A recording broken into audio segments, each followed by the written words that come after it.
This episode of F.A.M.E TV is sponsored by Top Dog Law. Now y'all already know who to call for any accidents or injury cases. If you want that top dollar, you better get that Top Dog. You can hit him up on Instagram at Top Dog Law or visit his website www.topdoglaw.com. Hey yo, this is the Dribble from Gully TV. You watching F.A.M.E TV.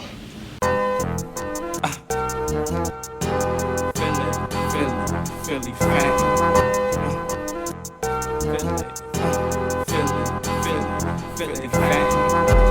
Yeah. Get it. Alright, Gully, what's up, man? We live from the city, man. What's going on with you first and foremost? You been here for a couple of days and all that. How you feeling, man? Philly fam, I feel great, man. I've been down here soaking in a lot of this Philadelphia basketball history. You know, working, hip hopping. You know. Right. So, let's get a little bit to the Gully TV story, you know what I mean? Let's get a little bit of backstory before you actually even started it. Let's get a little bit get to know you a little bit. So, you're originally from Erie, PA. I mean, so give people a little bit of your upbringing, when you was a young boy, your household, what the come up was like back in the day. I was raised in the Nation of Islam. I've been an athlete my whole life. My life stayed on that path up until like my preteens, and I went straight and jumped into the drug game. But I don't have no tragic story. I didn't have no bad upbringing. My mom and pops was around, you know what I'm saying? I was into sports and shit like that. I made some bad decisions, and it affected, the course of my life. Right. So what exactly, Benz, though, like you said, you ain't come from a tragic background like a lot of other people who say, they had to jump in the streets. So what was it, your reason then, like, was there anything specific that you could point to why you decided to do that? Oh, I come from a family of hustlers. My pops was a, superstar hustler. My older brother was a superstar hustler. So I was always around them. And anybody will tell you this. If you're a basketball player, the basketball players and the hustlers always ran together. Right. You dig what I'm saying? So it was kind of like, it was always around me. The hustlers was always around me. That element was always 100% around me. So when I decided to hop off the porch or whatever, the people that embraced me, they weren't strangers. They were former basketball players. So, that's how it happened. Right. So you said it was like preteen years and all that. Yeah, I started trying to touch some money around 13, 14. 14. Sneaker money and shit. Right. So you said basketball was always your passion. Even to this day, you still heavy with basketball and all that. But when you was a young boy, that really was the path that you was on. So when you got to high school and Benzo, you started playing around in the streets before high school, how did high school go for you? I was highly recruited from like the 7th grade on up for basketball. And at the same time, I'm trying to keep up with the sneaker craze, the starter jackets and shit like that. So I started to try to, get to me some money, and it took me to Vision Quest. So my adulthood probably really took off after Vision Quest. But prior to Vision Quest, those of us who was trying to touch drug money, if you didn't have an adult giving you some drugs, you was gonna have to get it on your own. And a lot of us was robbing. We was robbing and, taking money and shit like that. And interacting with the drug boys in terms of trying to sell them something. You dig what I'm saying? Like, I used to run with, we used to take a lot of stereo systems and shit like that when I was young. You know what I mean? Oh, yeah, that was the era. You know what I mean? Like, so, go back to South Central movie, Lil J. Right? Exactly. So we interacted with the hustlers like that, and it was just a progression. I went to Vision Quest, became a man of Vision Quest. That's what my relationship with Philadelphia began. So it started in the juvenile system. Definitely. Right. Definitely. Right. So yeah, give people a little bit of that experience. Because was you at the joint up there by Franklin? Yeah, I was. Yeah, I know about that joint. I was up there. I know. So a lot of people who ain't familiar, because there's a couple of different Vision Quests. They got one in Philly too. So it's a joint out there upstate, That's the Pennsylvania. main one. The one in Franklin was the main Yeah, that one. was the joint. They sent a lot of dudes from Philly up to that joint. You know what I mean? And that was the joint y'all had the wagon train joint. Wagon train. Yeah. All the raw. I think Oskino was at that joint He before. was there with me. Oh, you was at there? The same camp. Oh, y'all was there at the same time? All right. He was a little younger than me. He was in another TP, but we was there at the same time, Medicine Horse Lodge. Everybody who was, I don't know, famous, criminally famous at that time, they were going to send you there if you was in a juvenile joint. You was going to either go there or you was going to go to Cornwall Heights. That was the last two stops before jail. So the element of the caliber of kid that was up Vision Quest was the elite on all levels. Right. And that's where I encountered Philadelphia at. Right. Word.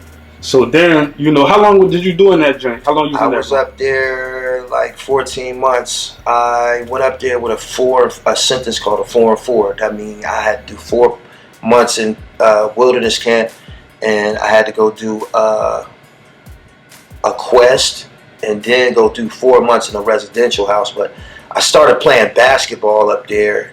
They got a good program for that. It was good with the sports and all that. Varsity basketball. So they asked me, if you start this basketball season, it could run past your time. And I didn't care. I wanted to play ball, man. Like a couple more months playing ball, you know what I'm saying? So I didn't care. I ended up doing by the time I got to the residential house, it was probably like 12, 13 months, something like that. Gotcha. So did y'all have to do the joint where y'all marched to a whole nother state and all that? You had to do that shit? Nigga. Vision Quest. I can't say enough about Vision Quest. Vision Quest is like, damn. You see the movie Sleepers? You ever seen it? Yeah. Yeah, it was a notorious juvenile spot, man, where kids from all over the state is there, and you interacting. You in a teepee, you living with them. We live together. We're around each other 24/7. And right, you say teepee because just for those who don't know, the people that ran Vision Quest, they was real big on like Indian culture and shit like that. So that's why they had people sleeping in teepees and all that. Right. Everything surrounding Vision Quest was patterned after the Indians. We lived in teepees. We did them went through the sweat lodge. Yeah, all that type all of that. Shit, yeah. Build fires. Yeah. Totally traditionally outdoors, but horses and shit. It was probably one of the most dynamic things that happened to me in life. It prepared me for everything to come. I say that to say I was already raw when I got there. I wouldn't have been in Vision Quest if I wasn't bad. I was raw when I got there, but once I got there, I encountered guys my age that were a little faster than me, that was living a little bit faster than me, whereas I might have wanted to be a drug dealer or something like that. Philly, I was encountering bank robbers. You know what I'm saying? You might have been a juvenile joint with a bank robber. That's a grown man sport, but guys from Philly was doing it. You know what I'm saying? So encountering these guys, it prepared me for everything that I'm doing right now. It prepared me to be Gully TV without a doubt. It did. Vision Quest made me fearless and brash. It did. You said when you came here, you said, Gully, you're a wild dude. I might have been wild. And that's why I went to Vision Quest. I might have been wild when I got here. And that's something that people seem like they have a hard time digesting from me. Like, in terms of me being Gully TV, people approach me a certain way, right? And they be forgetting that I'm a Vision Quest kid. You understand what I'm saying? Right. So I'm different. I'm speaking to a group of people who understand what I'm saying. We were different. If you went there, the court said you were different.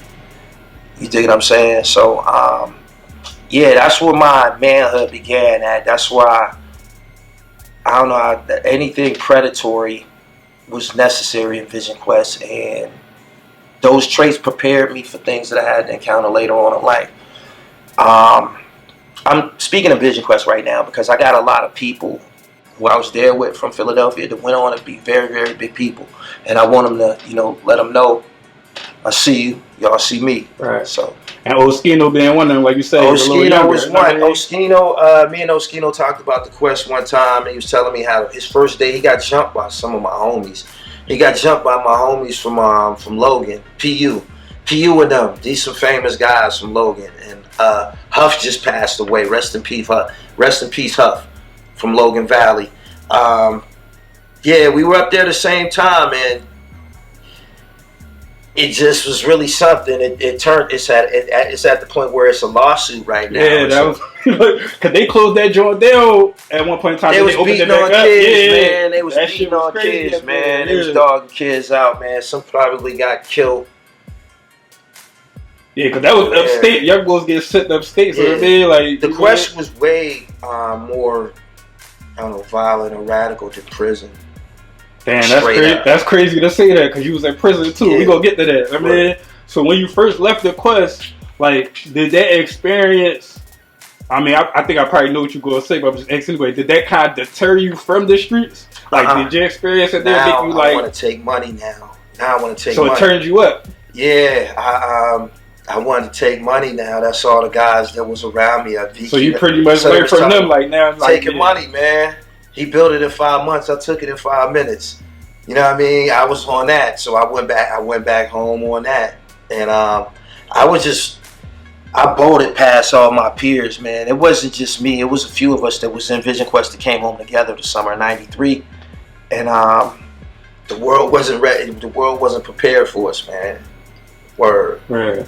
So now let's fast forward a little bit, because like I said, you did end up going to prison. Yeah. So like, at what point, like, you got out the quest? So give me that story from that gap of you getting out the quest, you getting back in the streets doing other stuff, and then you finally get caught up and go to prison. Get out the quest, come home.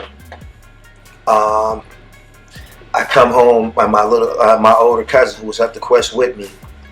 He got embraced by some older guys, and he introduced me to them. I knew them, but my allegiance to them was a lot more extreme than he was. So I bolted past them. Make a long story short, I was a superstar. I was a superstar in the streets. I was a superstar drug dealer as a teenager. After Vision Quest, was creme de la creme, superstar drug dealer, all the way until I went to the penitentiary. That's what my story consists of. Right. So what did you end up, getting caught up for? I said I had sales charges. I went to prison for corruption of the morals of a minor. I got caught with some marked money. Then my young boy had just hit a lick. He served the police, and he came back and he gave me the marked money. So I was a co-defendant, and my co-defendant was, I had a delivery, and my co-defendant was a juvenile. At 18, I had a corruption of the morals of a minor case. My co-defendant was 15 or 16. But it sounds bad that I was 18, I was giving a kid drugs, but this was perfectly normal. But you said you was 18 and he was like 15, 16. So he still was younger than me. Yeah. He still was younger than me. I was legally a grown man, 18, still a child. But right. I was putting drugs in his hand, and this is something that was perfectly normal around my way. When you start getting some money, you put your guys on and shit. You know what I'm saying? And he was in my mob and shit. And he ended up going to Vision Quest. I went to the penitentiary. Word. And now we're going to take a quick commercial break to give y'all a word from one of our local sponsors. This episode of Philly F.A.M.E TV is brought to you by 1212 plant-based hair care products. These products are good for men and women and best used in barbershops and hair salons. You could pick up some 1212 products at Hairbuzz and Hairtown in Philadelphia. Also shop online, 12haircare.com for all deliveries. Now back to regular scheduled program. Right, so you was 18 for that. So how long did you have to serve in jail for that? I ended up with a 3 to 9. I got a 3 to 9. I did like 80 months. Because I was going in and out. I made parole my first time up. I didn't have no discipline. Everything that Meek Mill started, complaining about, the parole and the probation, how they did him, he ended up state. They was doing that to all of us. They've been doing that to all of us. This is Pennsylvania. Right. So yeah, they was running me through the ringer for I'm doing 18 months for a dirty urine, or I missed an appointment. It just trivial shit. So I ended up doing 80 months out of the 3 to 9. That's all. So you had to keep going back and shit. Back and forth. Yeah. That's crazy. So let's talk about a little bit, because it's something that I've seen you talk about before, like on your channel or different places, like your experience in there encountering guys from Philly, and and what that was like. So good, give people a little bit of that. From the time I got to Camp Hill, I started running into my friends from Philadelphia that I was in Vision Quest with. Like when I got to Camp Hill, the first yard, the first time we were, after they let us out the clinic, the first time we went to the yard, everybody was there. Like, they was there. Even when I was walked in the chow hall for the first time, niggas called Jamel, what the fuck is calling my name? No, my friends from Vision Quest was there. We became adults and continued the law break, so they was all there. And my position didn't change. My identity was already established from the juvenile joint. I'm basketball Jamil, so when I step to the yard, I don't gotta say I got next or nothing like that. I get picked as soon as I get out there. Everybody know me. My reputation already up from the juvenile joints for sports and shit. So that's how I did my whole bit in state prison playing basketball. I led a prison called Retreat to their first regional championship. We beat Dallas by 39 points. Dallas is the prison that Wallow was in. Right. We bust their ass. We took that title in '97. I was on that team with Leon Woodard. So what up, nigga? I made a name for myself. If you go look at a lot of my videos when I first came to the internet, I didn't tell anybody I was a gangster. I said I was a prison basketball legend. That's who I am. That's what I am. I dunked on a lot of niggas all through the joint. You know what I mean? They'll never forget me. You know, I've been on the internet for like, I don't know, forever talking this basketball shit. Ain't nobody ever showed up, say they bust my ass, or I'm not who I say I am. You know what I'm saying? That's one thing I can't give you. I say that on camera, because you had this, like you said earlier. I did hear you say that before. Talk about you playing ball in the job. I heard you talk about ball a lot. Yeah. And you did talk about how you put in work, and I definitely never see nobody come at you for that. Yeah. Legends from out here. Mario Mitchell, Miz, 15th and Erie, Score from North Philly, Trap Street. I played against him. Fucking Aubrey Green, South Philly. That's a legend. Rashid Bey is a legend from South Philly, a basketball legend. My man Aubrey Green, who I was in the juvenile joints with, he turned Rashid Bey up. He made Rashid Bey, who she know what's up. Rest in peace to Arb, though. These guys that I'm naming, you're going to see in the comments. These big dudes and shit from the basketball world. Right. So yeah, you put your work in, put your name out there, you know what I mean? And so let's talk a little bit about the transition from, because obviously the last time you went was your last time. Yeah, I got one state number. Right. So speak on that transition, like, because like you said, you've been in and out. You had a young life out in the street. So at what point when you transitioned home, what was it that happened where you're like, man, I ain't going to fuck that? Oh, I came home with a deal. I came home with a book deal. I was in Source Magazine. I came home November 20th, 2004. I was signed to Triple Crown Publications. This was when all the black books was popular. They was everywhere. I was signed to Triple Crown Publications. I ghost wrote on a book called Dirty Red. I was Vicky Stringer's personal ghostwriter. I came home with a book deal. I came home with a ghostwriting deal. I was in Source Magazine. I was in the same source as Chris and Nee from the Young Guns, Little Flip and Cassie. I'm in that same joint. Back June of 04, I'm in that joint. So I came home with a plan. I came home with a cardboard box that they send you home from the penitentiary with. In this box contained all my plans. Essentially what they call a vision board now. That's what they call these now, vision boards. I came home with a box with pictures from magazines and articles I had cut out and scripts I had wrote and books. I have just all of this thought, all of this divine thought. I brought it home from prison and I was working out of this box. In this box was a script I wrote for a pilot for a TV show called Gully TV.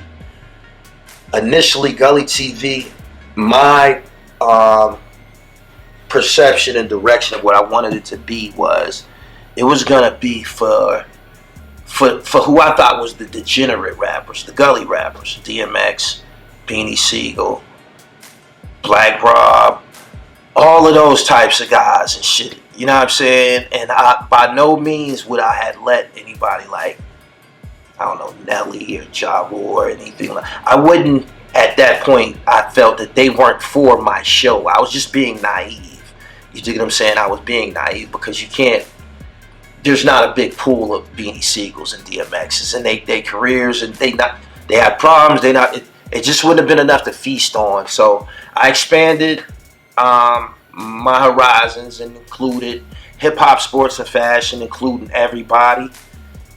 And I initially tried to sell Gully TV to Vicky Stringer, the chick that I was signed to, and she wouldn't hear it. This is in 2004. People weren't. So you started Gully TV in 2004 when you came home? Yeah, I wrote the script in jail in Albion Penitentiary and shit. Came home with it, and I got signed for $7,500.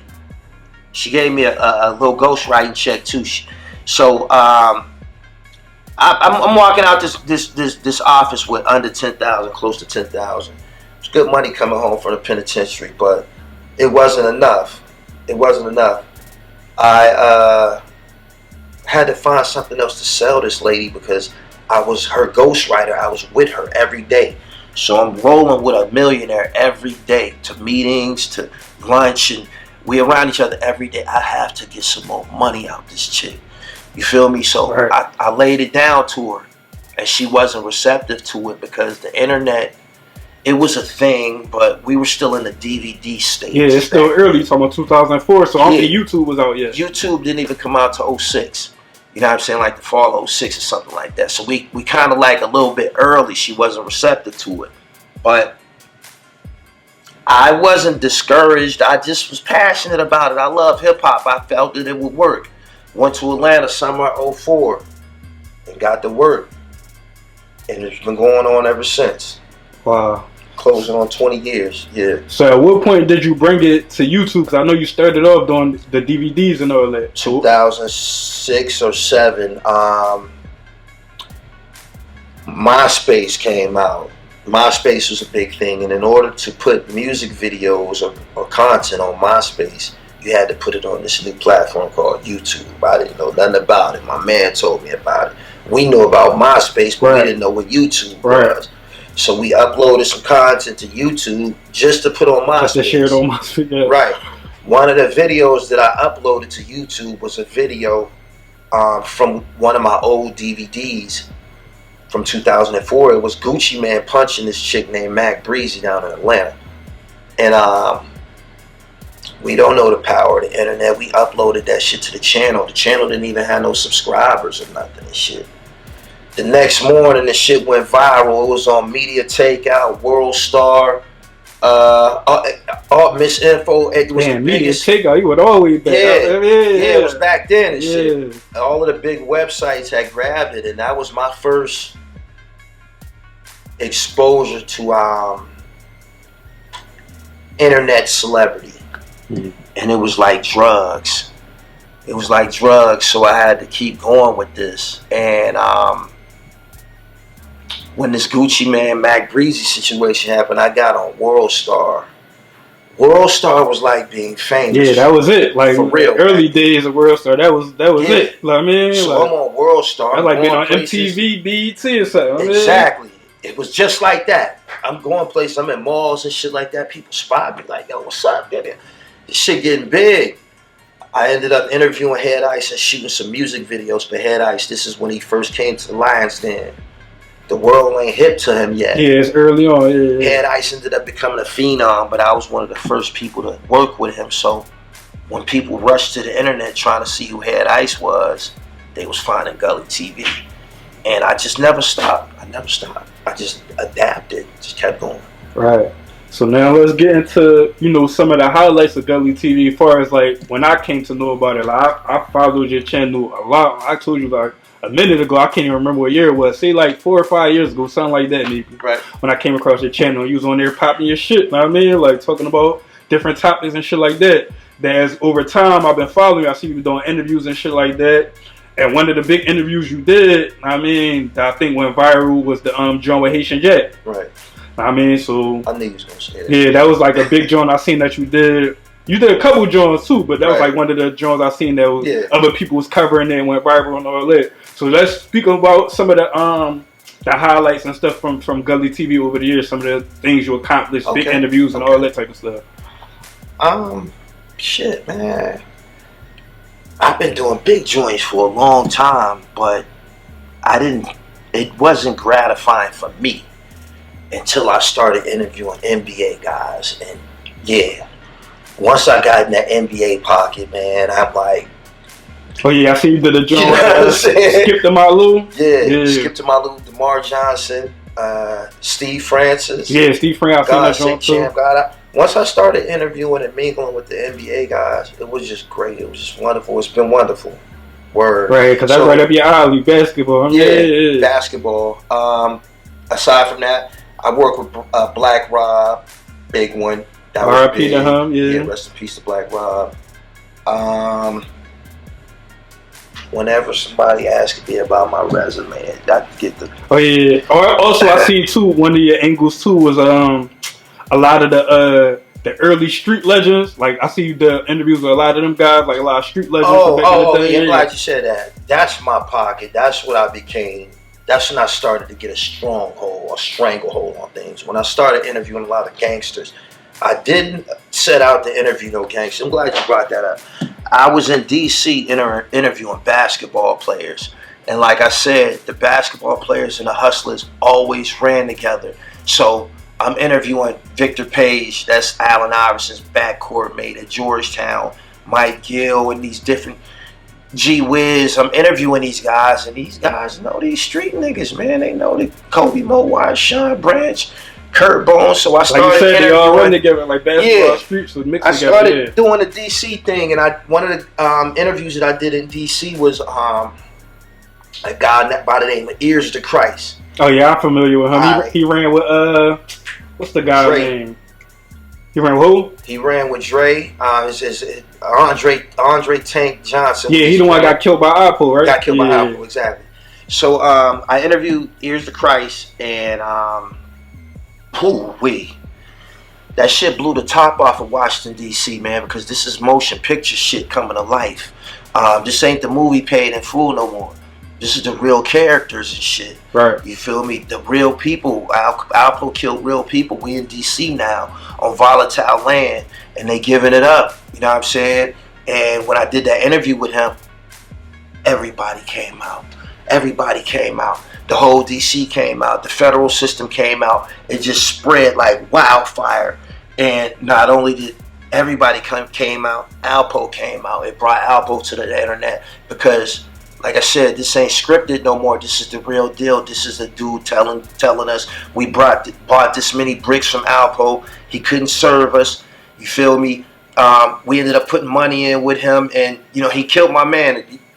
This is real now. So I brought that to the internet. I turned DC up, and around the time that I'm doing DC, I had just completed Haitian Jack, so I became the go-to guy for the gangster content. Like, all of the gangsters start coming out of the woodwork. Like, a lot of those guys I interviewed, Dexter Isaac, it's Trav from the Miami Boys, Freeway Ricky Ross, Bimmy from the Supreme Team, Luke Steppen, that's Fat Cat co-defendant, Tommy Hill, Ram Squad. From Ram Squad. They all started I became the guy for that style of content. Troy Reed wasn't around. Let's say Troy Reed let me have it. Troy Reed was the pioneering director of all of the Street Stars DVDs. Like them early Jones they did on Rich Porter and them and all that. Yeah. All of those joints. That's Troy Reed.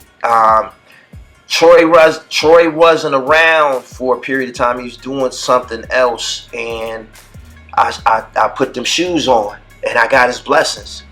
Troy said, "You're doing it, man. You're doing it to death. Keep up the good work." So Sean Branch, Kevin Childs. They just kept going on and on and on and on. So the gangster shit is what probably made everybody notice me. Everybody who didn't need to know about me took notice. You know what I'm saying? Word. Right. All right, so now let's get into some of the drama with Gully. Let's get, and mainly because you went at it with a lot of people, back and forth with a lot of people, so we ain't got to get into every specific. Let's get it. We ain't got to get to. I really want to focus more so on the Philly people. No, I know you do. Yeah, because there's a lot of people that see this and be mad that I'm doing it because it's like, man, they like, yo, they shouldn't do that. You know what? You want to tell me why? Yeah, they gonna be like, I'm about to tell you why. I just told you a few minutes ago, man. Parts and build me. I just told you I went to Vision Quest and went through. I became a man there and shit. I was there alongside the Philadelphia elite, the Richard Allens, the Blumbergs, the Past Youngs, the Wilson Projects, and all of that. I was there with these dudes that ended up the Zulu Nation and all of these niggas that ended up wreaking havoc out here in y'all city. I was there with them. You feel me? They're my friends. They bought me clothes from City Blue. You know what I'm saying? You know what I'm saying? Nah, they my friends. They brought me t-shirts from the Sunny Hill Basketball League. Man, these is my friends. So Philly, don't do that, man. Don't do that, man. I got my dribble right fucking with y'all, man. So go ahead, man. Right. So you basically so I know the reason why I got Shout out to Logan, man. Right. The reason why I connect with you and did this with you, because I know you ain't got no personal beef with Philly. I mean, I can't. My resume, you can look at my resume. I worked with a whole lot of guys, man. Did great work out here. Right. So I know I know you just got issues with certain individuals. Know what I mean? Like whoever they may be for whatever reason. You can't chump me, man. I'm Richard Allen in the '80s, man. What the fuck is y'all gonna do, man? Like niggas be approaching me like something sweet, man. I'm of the fabric. I'm of the Philadelphia cloth.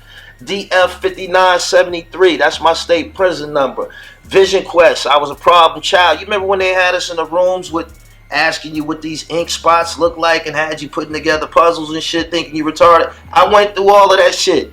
You feel me? I don't want to get on here and talk about my criminal record. I done bust my gun, all that shit on my jacket. I ain't no sucker, my nigga. Like, if you look at the guys who embraced me from Philadelphia, they the elite, my nigga. So it ain't none of that. But go ahead, go get back to that. If you want to ask why I dealt with certain niggas a certain way, it's because I know the Philadelphia elite. I knew Dark Low wasn't who he said he was. So don't deal with me like that, young boy. I ain't even your age, young nigga. You feel me? I done been places, man, that you don't even understand. You feel me? That's what that was about. Them niggas is younger than me. You know what I mean? That's, you want to talk about the OBH thing? Them niggas that's one of the things I was going to. Them niggas is younger than me, man. You feel me? You can't chump me, young nigga. I done already been to the penitentiary. I've been in Western Penitentiary. That's one of the worst penitentiaries in Pennsylvania. You feel me? It was just like the Ford. Like, what are we doing here, my nigga? I go in the mop closet with you. Y'all taught me that. That's Philadelphia customs. Let's go in the mop closet and rip. Ain't that what y'all say? Let's rip. Don't I look like I rip with a nigga? So did y'all ever resolve this situation? Because it obviously died down in there. It died down, man, because that nigga imploded, man. He imploded, man. That nigga wasn't in no trouble. He went to the fucking feds and had a conversation with them. Told them people that Taz was shooting people in the head. And what he told them, I used to front him work. All of that shit. I didn't put them words in his mouth. I didn't tell him to go down there and sit down there with the feds. And when he did that shit, Philadelphia spit him out. And I just said, I told y'all he wasn't built like that the whole time. I knew he wasn't.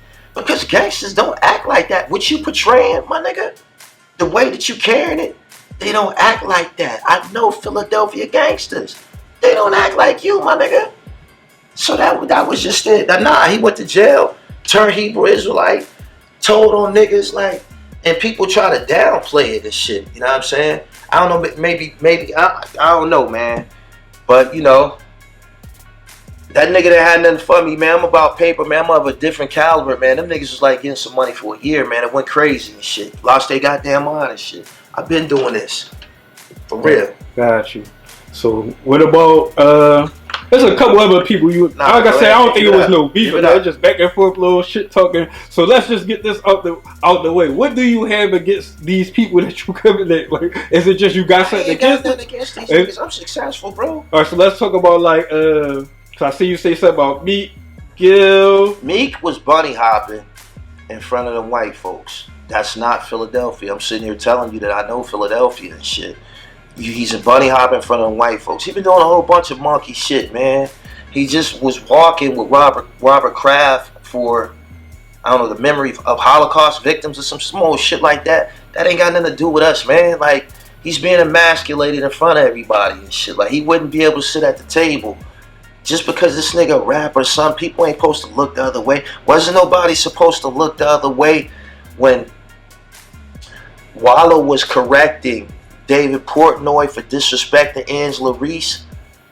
He wasn't supposed to look the other way. He stepped to that business, and while he stepped to that business, Gilly start acting silly. My nigga, somebody gotta check these niggas, man. When they during these types of times, like this is a black and white thing. This guy was disrespecting a black woman. He got a history of being racist. Wallow stepping to this guy, man, checking him and shit. This nigga with that monkey shit, man. You know what I'm saying? Like, acting all silly and shit. That's not even Philadelphia. That's not reflective of North Philadelphia, my nigga. It's not. And you know it's not. So, like, I don't know, man. Like, so you pretty much just see stuff you don't like and just share your opinion. It's not whether or not I don't like it. I stand for what's right. I'm on some black shit. I stand for what's right. I don't be having no ulterior motive. I'm successful in this business, man. I'm a published author. I'm an actor. I got documentaries out. I got YouTube. I got 2 clothing lines. I ain't struggling. I ain't one of them dudes got to get on the internet and talk about a person for a check. That ain't it. You know what I mean? Like, a lot of these guys don't even be putting in no work, man. Like, these niggas got to pick somebody else, man. I got a resume, my nigga. Like, motherfucker Google me. I got pages and shit. Straight up. So basically, for the record, you saying so you ain't doing this just to do it. I mean, just for the record. Wow, I don't be having no conflict with niggas that's doing better than me. You know what I'm saying? Niggas that's doing better than me don't be paying me no attention. It be these crab niggas, man. These niggas ain't got nothing going on, man. These niggas be doing their best.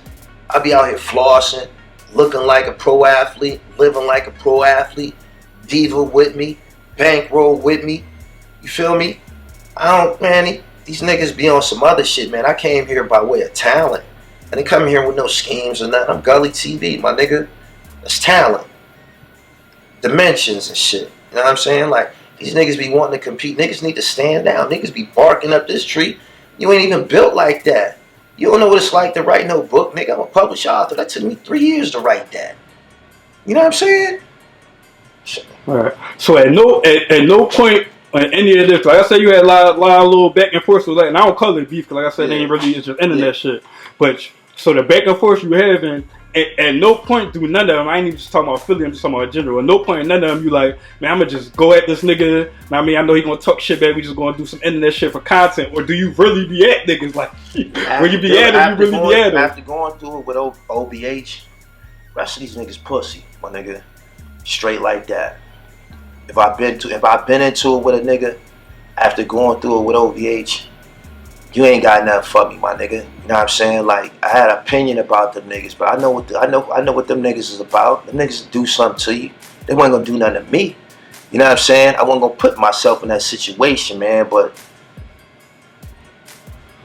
so you basically like, if I could go through it with them, man, I could go through it with anybody. All this is gonna be light. Philadelphia, man. Philly set the bar, man. It's always been like that, man. You know what I mean? With me and shit. I'm from Erie, PA and shit, man. I got into this shit. Still sharp and still, man. When I came to Vision Quest, I had to rumble Philly niggas, man. I had to play basketball against Philly niggas, man, to get my dribble right. So, you know. All right, so on that note, I want to ask you too. Do you feel like, I mean, because you from Erie and then you're encountering people from Philly, that you had to like show them like, yo, I'm not just because I'm from Erie. It ain't. I mean, like, I don't. What I understand is this: these niggas know us. these niggas know us. These niggas from Philly know who he is. We didn't came up in the institution together. They know who he is, man. We not gangsters. We athletes. If you ask about some Erie niggas and shit, I'm like, yeah, that nigga's a super athlete. Basketball, football, wrestling, some shit like that. You know what I'm saying? And like I said, I didn't come here and tell y'all I was anything else besides a basketball player and shit. You know what I'm saying? But I'm built for the contact. I am. Right. Straight up. Alright, so now let's move past that and let's get into more current stuff that you got going on. Like you say, you had the book out, your published author. You recently dropped the book not too long ago, if I ain't mistaken. I know I seen you promoting it not that long ago. So speak a little bit on the book. And I know you be promoting the beanies, one of the drinks you got going on. Mm-hmm. So let them know about all the shit you got going on right now. Like, this what I'm wearing is called a PA knit. This was actually Philadelphia inspired. In the institutions and shit, you know, guys be making the koofies and shit like that. Right. So you got some guys who had so much time on their hands, they just took it to the next level. They used to have all types of knitted caps like this in the joint.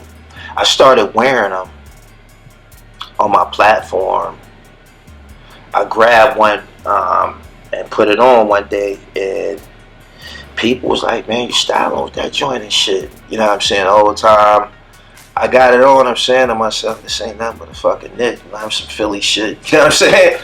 And I ended up wearing another one. They started calling it the Marvin Gaye. Make a long story short, people were so attracted to me wearing them. I looked so dynamic in them.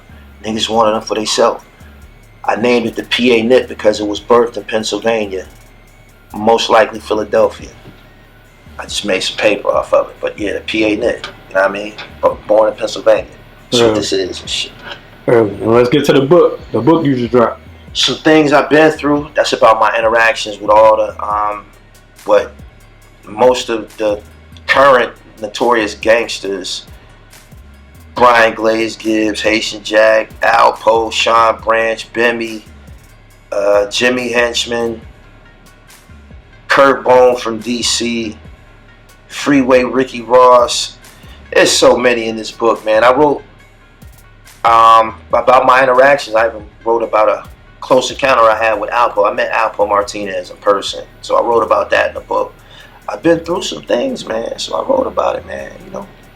So for the people that's tapped in that want to check it out, how can they get a copy of the book? How can they get a 5-star rating on Amazon, man? You can go on Amazon and get it, or you can go get a autographed copy from my website, therealdribble.com. Yeah. They can get the PA knit Jones too from it. My website, therealdribble.com. Go through, man. Get you some Dribble God apparel. I got basketball shorts. I got sea moss. I'm doing it, man. I told you, man. I ain't struggling, man. You know what I mean? I'm fighting through the screens. That's what I call it. Right. So speak on, you know, like you said, you in here. I said in the beginning, you here in Philly. And I mean, you doing some work. Got some work coming up in Philly. So speak on like what's next for Gully TV. What's coming up? What can people expect? I mean, or where you trying to take this to? Like give people like the future. I got a Gully documentary coming out with Shaheem from the Woo. Shout out to Shaheem. That's coming out. Between now, we gonna start back shooting next week. Between now and August, the legend. Rugged Child. Got that. I'm trying to get in shape to play some basketball this summer and shit, man. That's what makes me feel good, man. My life is straight, man. Like, I'm a Libra, man. My scales is balanced, man. My paper right. I just want to play basketball, man, and smoke weed and shit, man. You know what I mean? Create things, man. My passport all stamped up, man. I done did it, man. I've been doing it, man. I'm straight, man. I ain't got no desires, man. I'm just glad to be here, man. Right. So my last question is something I want to ask you, get your opinion on, your thoughts on is because like you said, and we've been touching on, like you're originally from the element, from the streets, from the hood. And I mean that's 17th in Germany. Yeah, that's the culture you come from. So when you do your content, I mean, you coming from them angles, as far as like you said, talking about the gangsters and all of that. So that's your pocket, and then the basketball and all that. Everything that come out look like me.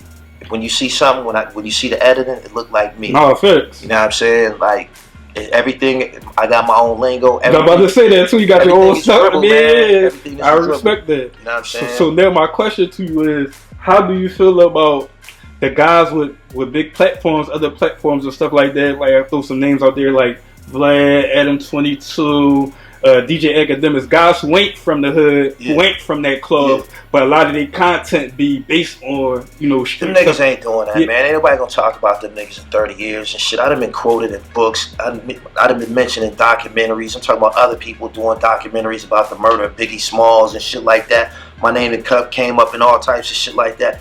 Them guys are just here. They're not making no impact, man. You go to the boutique to get fly. You feel me? You don't go to the big stores to get fly. You go to the boutique, man. That's the dribble. You come see me and shit. I'm the one that be having the content that affects the world. You just seen the situation happen with Big Meech and Blue Da Vinci and all of them. Right. You know what I mean? Jay Diggs and all that didn't go to Vlad. That came to the dribble and shit. The shit that be going on in the streets. Prodigy Mural got the face. Sherm the Worm. Murder Unit. Like shit that be going on in the streets. It's going to come through my platform because I'm in the streets. Even all the way down to the rappers. You know what I'm saying? Because I'm out here and shit. Those other people that you mentioned, they wait until they hear about these people from my platform. And then they'll go interview them. Like Vlad. Vlad has interviewed Jason Weaver after me. Skip to Malou after me. Sean Branch after me. Kurt Bone after me. Benmy after me. I can go on and on and on. Benny the Butcher, interview him after me. Like, they need to be led by the original man at all times, man. Ain't nothing changed. So I ain't tripping off them. They ain't doing nothing. Dang. Got you.